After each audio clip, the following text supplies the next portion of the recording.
दोस्तों, आज हम सीओडी के बारे में बात करेंगे। कैश ऑन डिलीवरी जो होते हैं, आपके जो आर्टिकल जिस पे पेमेंट जो है कस्टमर जब डाक उनके पास पहुंचती है, उसके बाद उसका पेमेंट करते हैं, ठीक है? ओपन डिलीवरी नहीं होती, यानी कि आर्टिकल जो है प्राप्तकर्ता के पास पहुंचने के बाद उसका पेमेंट देने के बाद वो आर्टिकल प्राप्तकर्ता को प्राप्त होता है, ठीक है? ओपन डिलीवरी यानी कि पहले डाक खोल के फिर उसका पेमेंट दिया जाता है, वो अभी इसमें है नहीं।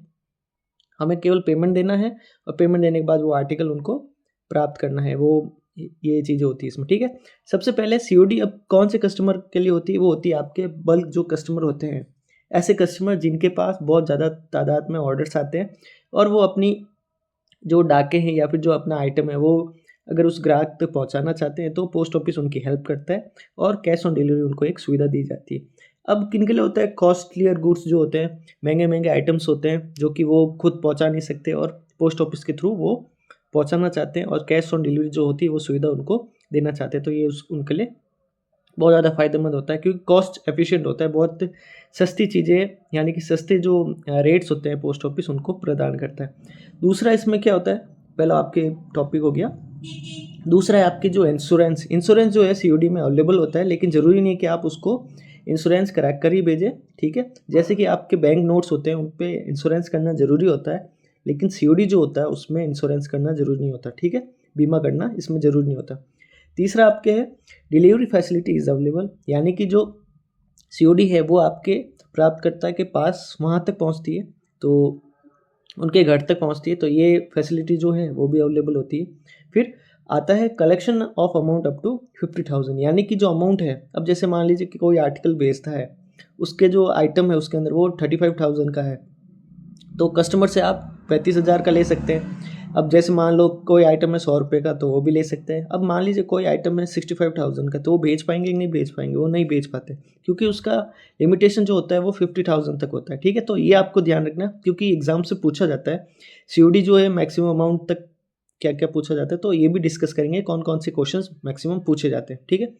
फिर अब आपके ये तो हो गया सीओडी आपके 50,000 तक होती है। उसके बाद सीओडी जो है वो कौन से पार्सल्स हो गए, आपके स्पीड पोस्ट कस्टमर्स हो गए, उनके लिए अवेलेबल होती है। तो सीओडी जो है वो आपके अवेलेबल होती है बिजनेस पार्सल जो होते हैं, जो बिजनेस के लिए उपयोगी होते हैं। एक्सप्रेस पार्सल्स जो हो गए आपके बहुत तेज़ी से जाते हैं, वो स्पीड पोस्ट जो पार्सल हो गए वो होते हैं। तो ये सारी चीज़ें आपके जो सीओडी है, मतलब सीओडी एक तरह से सब पे अवेलेबल होती है। आपके बिजनेस पार्सल्स पे भी होती है, मतलब नॉर्मल जो पार्सल्स होते हैं उसके ऊपर, स्पीड पोस्ट जो पार्सल होते हैं उसके ऊपर भी अवेलेबल होती है। सीओडी सब में हो जाती है।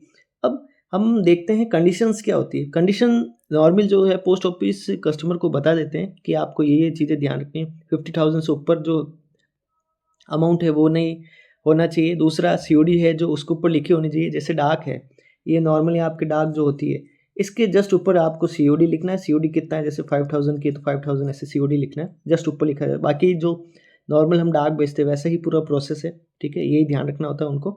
फिर कंडीशंस मैंने आपको फर्स्ट बता दिया।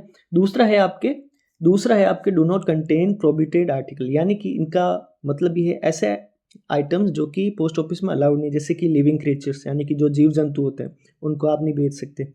फिर आपके जो फैदर्स हो गए, या फिर आप मान सकते हैं जैसे लिक्विड हो गया, लिक्विड आप नहीं बेच सकते। जैसे अचार हो गया वो नहीं बेच सकते। कांच के कोई आइटम है वो आप भेज नहीं सकते। या फिर कोई विस्फोटक आइटम जैसे आरडीएक्स हो गए, कोई बम हो गए, वो नहीं भेज सकते, ठीक है? तो ये चीज़ें ध्यान रखनी है। Do not contain prohibited article, वो उसमें होने नहीं चाहिए।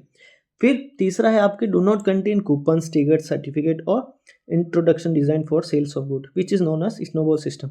ये चीज़ें पूछी जाती है।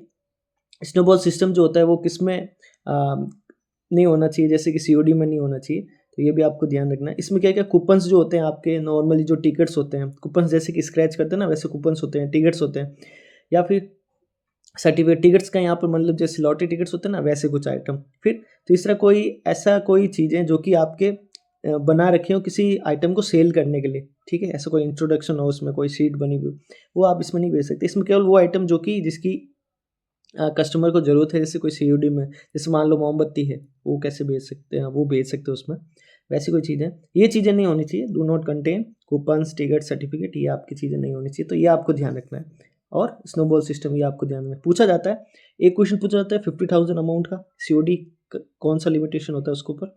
दूसरा पूछा जाता है सीओडी में कौन कौन से आइटम जो है वो नहीं होने चाहिए। पहला हो गया प्रोहिबिटेड आर्टिकल, दूसरा होता है स्नोबॉल सिस्टम में जो जो आर्टिकल्स आते हैं वो नहीं होने चाहिए।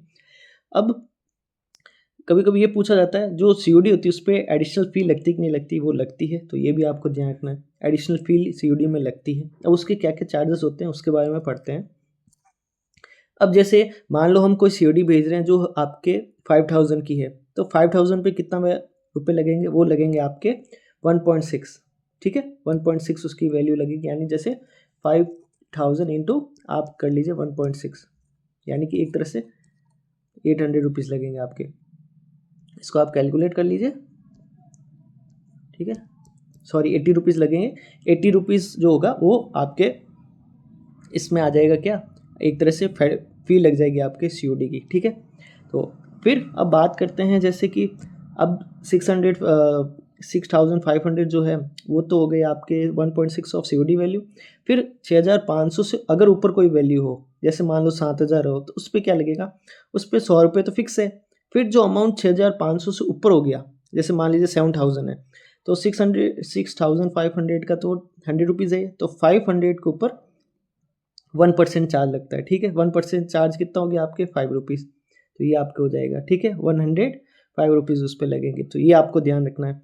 तो पूछा जाता है कि अप टू 6500 जो है वो कितना फ़ी लगता है, तो 1.6 ऑफ COD वैल्यू, जो भी वैल्यू होती है उसका 1.6%।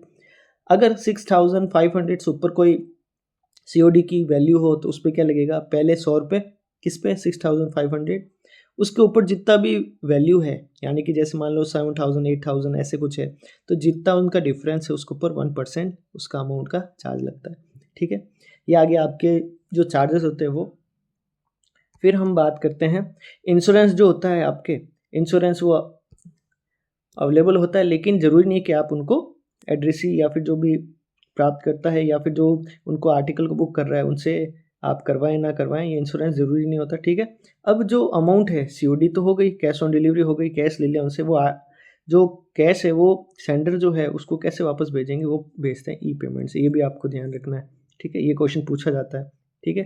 क्वेश्चन कौन कौन से हो गए आपके, 50,000 वाला ये पूछा जाता है, आपको ऐसे याद करना, डीपली ज़्यादा आपको जाना नहीं है, ठीक है। एक तो पूछा जाता है ये 50,000 वाला, दूसरा पूछा जाता है आपके जो वैल्यूज़ हैं, यानी कि 6500 तक आपकी वैल्यू तो 1.6 लेते हैं उसको, वो याद रखनी है। फिर अपर देन 6500 उससे ऊपर जो वैल्यू होती है किसी COD की, उसके ऊपर कितना अमाउंट लगता है वो, ठीक है, 100 रुपये प्लस 1% ऑफ जो अमाउंट होता है 6500 से ऊपर, जैसे 500 है, 7000 है, तो उसमें 500 रुपये जो है उसके ऊपर 1% लगेगा वो वैसे। या फिर क्वेश्चन पूछा जाता है E-पेमेंट जो है वो किस में दिया जाता है, या फिर COD जो है उसका पेमेंट किसको कैसे दिया जाता है, ये पूछा जाता है। ये क्वेश्चन पूछे जाते हैं, नॉर्मल क्वेश्चंस होते हैं, तो इतना डीपली पढ़ने की ज़रूरत नहीं है COD में, ठीक है। तो हम टॉपिक को कवर कर लेते हैं, आपको जानकारी होनी चाहिए लेकिन ज़्यादा डीपली करने से मतलब नहीं है, क्योंकि क्वेश्चंस जो है रिपीट ही होते रहते हैं, ठीक है। अब बात करते हैं कंपनसेशन, यानी कंपनसेशन कैसे, जैसे कि कोई आर्टिकल लॉस हो गया, डिले हो गया, लॉस मनी गुम हो जाता है, डिले कभी कभी देरी हो जाती है आर्टिकल में, या फिर डैमेज मानो कोई क्षति जो होती है या फिर उस पर कुछ नुकसान हो जाता है उसका, तो उस पर क्या चार्जेस आपको वापस कंपनसेशन के रूप में मिलते हैं, वो होता है एक तरह से जो एक्सप्रेस पार्सल होता है या स्पीड पोस्ट पार्सल होता है, या फिर इंडिया पोस्ट पार्सल में जो भी कंपनसेशन होते हैं वो सेम टू सेम COD में होता है, क्योंकि उनके ऊपर ही भेजा जाता है। जैसे स्पीड पोस्ट है, उस पर जो आपको कंपनसेशन मिल रहा है उसके ऊपर COD है, तो वो स्पीड पोस्ट के हिसाब से मिलेगी। अगर आप इंडिया पोस्ट पार्सल के हिसाब से उसको भेज रहे हो तो इंडिया पोस्ट पार्सल का जो आपके लॉस हो गया, डैमेज हो गया, उसके हिसाब से भेजा जाता है, ठीक है। तो ये क्वेश्चन पूछे जाते हैं। अब हम वापस डिस्कस कर लेते हैं कौन कौन से क्वेश्चन हो गए आपके। क्वेश्चन पूछे जाते हैं जैसे कि ये क्वेश्चन पूछा गया, ठीक है, 6500 तक की वैल्यू कौन कौन सी आपके जो फीस है वो लगती है, तो ये पूछा जाता है, ठीक है, ये पूछा जाता है आपके।